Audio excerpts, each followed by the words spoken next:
act as if God is within you, your voice changes, your posture changes. You stop asking for permission to live with fire.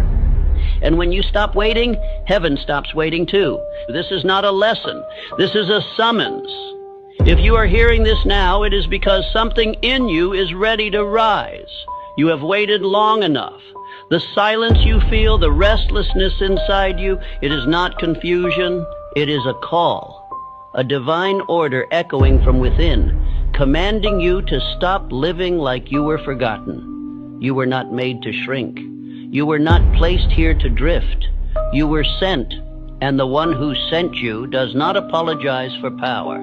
The man who listens with reverence, who studies this again and again until it becomes his new law, he will not just change.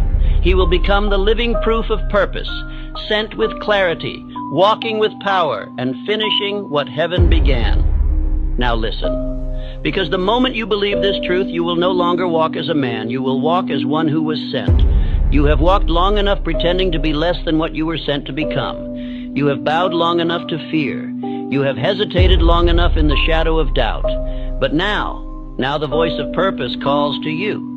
And if you will obey what is about to be spoken, not just hear it, but obey it, you will never again be the man you were before this hour. Because what I'm about to give you is not motivation. It is law, not advice, instruction. It is the truth of who you are beneath the story, beneath the excuses, beneath the hesitation that the world has taught you to wear. And here is that truth. You were not made small. You were not sent here to drift. You were not placed on this earth to survive. You were sent with power. You were sent with command. You were sent with God Himself written into your spirit. And yet, most men live like intruders in their own life. They apologize for wanting more. They hide their fire. They speak with hesitation, act with delay, and wait to be approved before they move. Not because they lack ability, but because they have forgotten who sent them. And the world prefers it that way. Because the man who walks as if God is within him, that man cannot be controlled. That is why this truth is not handed out in schools. It is not printed in the headlines. It is not celebrated in public.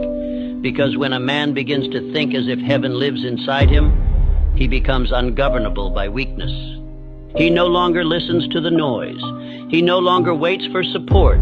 He no longer serves fear.